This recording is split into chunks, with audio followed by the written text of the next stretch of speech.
আসসালামু আলাইকুম রহমতুল্লাহি বারাকাতুহু। সম্মানিত ইমানদার ও মুসলমান ভাই ও বোনেরা, আশা করি আপনারা সকলেই ভালো আছেন। আপনাদের দোয়ায় আমিও অনেক অনেক ভালো আছি। আজ আপনাদের মাঝে অতি মূল্যবান ভিডিও নিয়ে আলোচনা করব।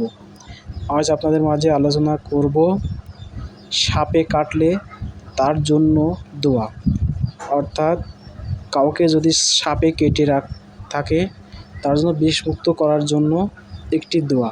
অতি সহজে দোয়া আপনারা পড়ে রোগীটির উপর দম করবেন, ইনশাল্লাহ রোগীটি বিষমুক্ত হবে। আপনাদের কাছে অনুরোধ করব, আমার এই ইউটিউব চ্যানেল, ইসলামিক বিষয়ক চ্যানেল, যদি আপনারা কেউ এখনও সাবস্ক্রাইব করে না থাকেন, অতি দ্রুত চ্যানেলটি সাবস্ক্রাইব করে রাখুন এবং পাশে থাকা বেল আইকনটি ক্লিক করে রাখুন, যাতে পরবর্তী কোনো ভিডিও ছাড়ার সাথে সাথে অতি দ্রুত আপনারা নোটিফিকেশান পেয়ে যান। তো চলুন ভিডিওটি শুরু করি। সাপে কাটার দোয়া উচ্চারণ: আমরন ফাইন্না মুবরিমুন আল্লাহুস সমাদ। কাউকে যদি সাপে কাটে এই আমলটি করবেন। কিভাবে আমলটি করবেন?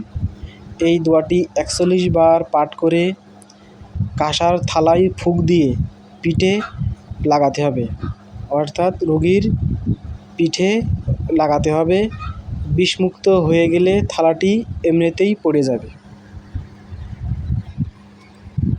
এইভাবে সাপে কাটা রোগীর যদি কেউ এই আমলটি করতে পারেন, ইনশাল্লাহ রোগীটি বিষমুক্ত হতে পারবে। ভিডিওটি ভালো লাগলে অবশ্যই আপনারা লাইক কমেন্ট করবেন এবং ভিডিওটি বেশি বেশি পরিমাণ আপনাদের বন্ধুদের মাঝে শেয়ার করবেন, কারণ প্রতি বছর সাপের কামড়ে দেশে বিশ্বে অনেক মানুষ মারা যায়। এজন্য আপনারা এই আমলটি অবশ্যই করবেন। আল্লাহর উপর চির বিশ্বাস রাখবেন, ইনশাল্লাহ আল্লাহ তাআলা আপনাদের দোয়া কবুল করবেন ইনশাল্লাহ।